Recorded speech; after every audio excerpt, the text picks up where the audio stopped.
What's going down, folks? It's your boy C, and we are officially back on the Madden 19 franchise mode with the New York Giants, a team that you guys voted for in the offseason, and I couldn't be any more excited to bring it to you guys. So we got a lot of things to get to in this video. I'm going to try to make it as brief as possible, but what I'm going to be doing in today's video is giving you guys an overview of how the franchise is set up, and I'll also be taking my very first look at the New York Giants roster. So let's get into it. Now, the very first order of business in the New York Giants franchise is to bring back one of the greats, and I'm sure you guys can already see where I'm going with this. We are bringing back the great Michael Strahan, and as far-fetched as it may seem, you guys are just going to have to rock with me on the idea that Strahan just got tired of his lavish Hollywood lifestyle, and he wanted to come back to restore the Giants to greatness. So that's exactly the way that we're going to play it out in this franchise. So now that we have Strahan in place, it's time to look at the league settings. The skill level is going to be on all Madden, game speed, normal, game style simulation, and you guys can read the rest of the settings for yourself, but I'm mainly leaving everything set to default, but I am going to be switching up the quarter length. Right now it's set to 10 minutes because in the previous franchises 10 minutes worked best for me, but that could go up to 15, maybe 13, but we'll just see how it goes. But right now it's going to be on 10 minutes. Okay, so now we get to see the franchise interface, and you see Coach Strahan in his New York Giants sweats. Like I said, the man just came over from a lavish lifestyle of wearing $5,000 suits. He's not about to start wearing Dockers or anything like that on the sideline. So if he's going to coach for us, he's going to be as comfortable as possible on the sidelines. But in all seriousness, you guys, we're about to take a look at the roster here, starting with the offensive line with left tackle Nate Solder. He's 85 overall with 7 years of experience out of Colorado. He is a scheme fit, and he's making $10.9 million for the next 3 years. So it's pretty obvious that Madden didn't adjust the way that contracts are handled in the game. As much as I'd like for it to be realistic, because you'll never see a guy make $10.9 million every year for the next 3 years. It just doesn't work that way. But as long as they can get contracts to fit under the cap for the game, then I guess that's all that matters in the end. Next up, we got our left guard and Will Hernandez. He's a 78 overall rookie with star potential, which means in all likelihood he'll probably stick around for quite a bit because I'll be able to develop him. As we take a look at his core attributes, he doesn't have far to go in pass blocking. I am going to be working on his run blocking and try to get that up in the 80s as quick as possible, as well as his awareness. I want to get that up in the 70s if possible this season, but we'll see how that plays out. Now, his contract is extremely cap friendly, as you guys can see, so we're not going to have to worry about that at all until about 2021. So in general, I think we'll be just fine at left guard. Now, moving over to the center position, we're kind of taking a bit of a hit here with Brett Jones at 72 overall.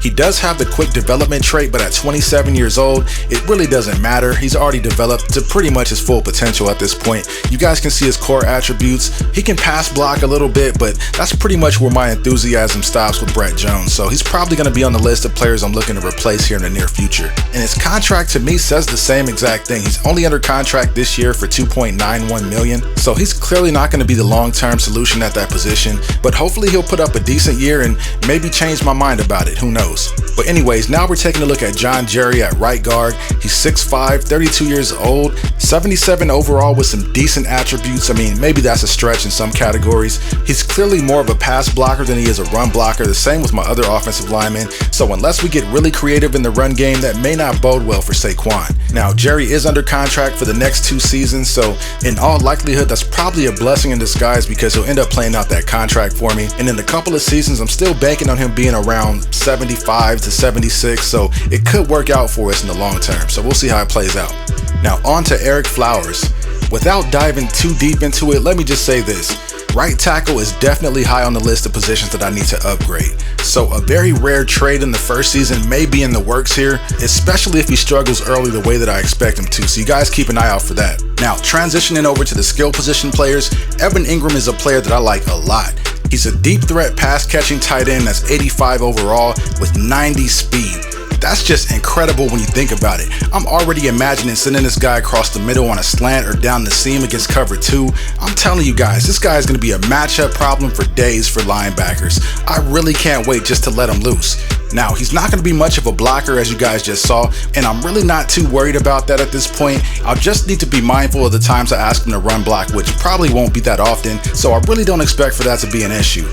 Next up is Odell Beckham Jr. Everybody knows what this man brings to the table. I'm not going to spend too much time on it, but I will say this. Much like Evan Engram, this man's going to be a focal point of our offense, and rightfully so, because he's just a beast out there on the field. Now, his contract situation is going to be a bit of an issue, and we should probably address that sooner than later, but I do plan on paying the man and keeping him around for years to come. So now we get to move on to a player that I'm sure is the reason why this franchise received so many votes, and that's the rookie running back SAQUON Barkley. Now, taking a look at his stats, he's 82 overall. That's tied to his elusive back player archetype, but man, look at the rest of his attributes. That 92 speed is nice with the 94 agility, 91 juke move with 93 acceleration. I'm telling you guys, if there's a way that our offensive line can create some holes for him, once he gets into the second level, he'll be a nightmare to deal with. And we may need to lean on him sooner than later, because look at who our quarterback is. The one and only Eli Manning. Now, the reason I'm saying that, of course I'm being sarcastic here, I've just never been an Eli fan, to be perfectly honest with you guys. I get that he's a two-time Super Bowl winning quarterback and all that, but Trent Dilfer won a Super Bowl, so I'm not all that impressed. But for now, Eli's our guy. He's 76 overall, and he's got some attributes that look pretty serviceable to me, so he might be able to work with that. But keep in mind, he is 37 years old, so that's definitely an issue. And his contract for 2019 is something I'm not too happy about either, at $17.8 million. But it is possible that Eli will hang it up after the season and make the decision for me. If not, there is going to be another guy that's going to push Eli for that starting job, because I think it's time for the Manning era to come to an end in New York. But anyways, you guys, moving on to the fullback position. Yeah, there's really not a whole lot to look at here. The only reason I'm showing you guys is because he's currently on the roster, but I'm expecting to have a completely different fullback by the time week 1 comes around, so I'll be sure to keep you guys updated on that.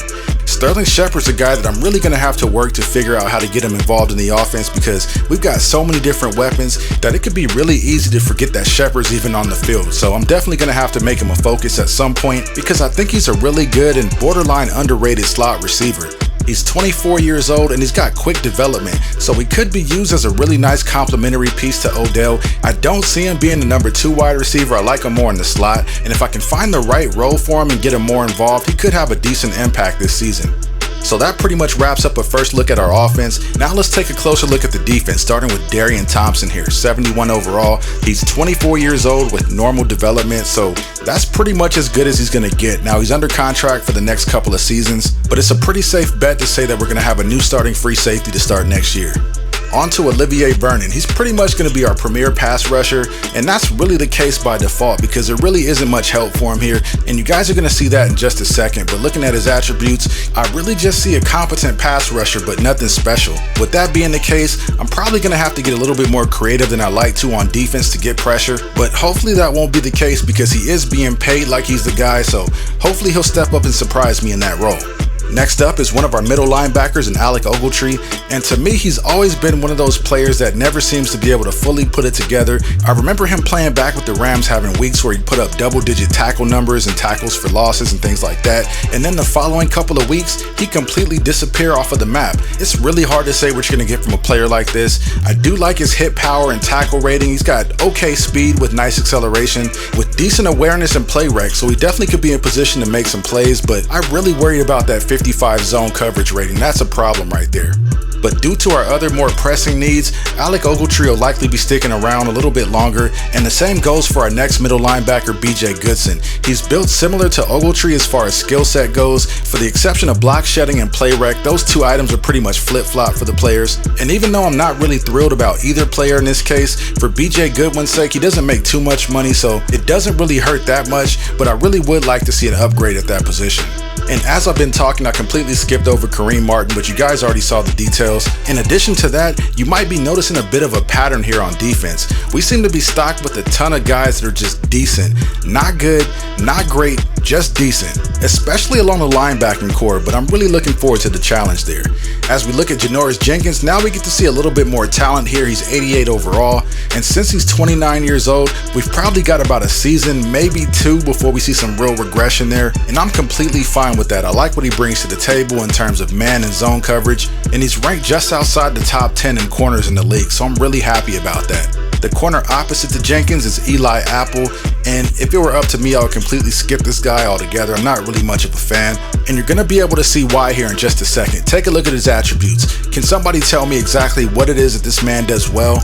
He's a 74 overall in man coverage, but that's really about it, you guys. I'm really hoping that some other team finds trade value in Eli Apple because I really don't see it. But anyways, now we're down to the big fellas on defense, starting with DALVIN Tomlinson, and I think that he's a pretty nice prospect. He's only been in the league for a season. He's 24 years old with a quick development trait, and most importantly, he checks off all the categories that I want in a 3-4 defensive end. So I think he could do some good work for us in this franchise. And that brings us to Damon Harrison Sr. Now, the only negative that I have on this guy is that he's not 24 years old. I expect him to come out and just dominate up front, hopefully being able to free up our average linebacking core to be able to make some plays for us. But I don't have any issues with Damon whatsoever. He's just a 95 overall beast. Look at that 96 block shedding. That is just crazy right there. Now, the 82 power moves does have me scratching my head a little bit because he does have 93 strength. To me, that doesn't make too much sense, but I guess they had to dock him somewhere because he's already 95 overall. So I guess that kind of justifies it, but I don't know. Either way, Damon Harrison is going to be a monster for us.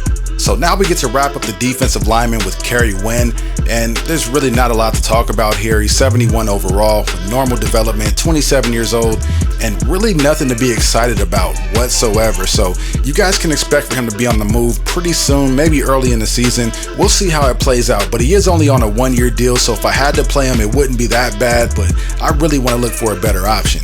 And last but not least, we have Landon Collins, who's honestly one of my favorite safeties in the NFL, and I just really enjoy watching him play. Now, as for his characteristics, I'm really not going to nitpick here because he does everything well that I'm going to need him to do. He's a good tackler, he's got good pursuit, hit power, and speed with great acceleration and play rec, and I am going to be working on his zone coverage because he does have the quick development trait, so we should be able to improve that quite a bit.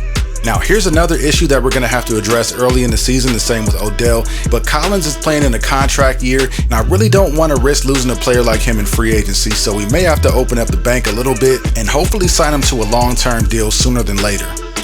So there you have it, folks. That's pretty much it for the team overview. I hope you guys enjoyed the video. I am showing you guys a specialist here just in case any of you wanted to see it. Just keep in mind that this is a preseason depth chart, so there could be a couple of changes before we actually start week 1. But I'll be sure to keep you guys posted on that before we get started.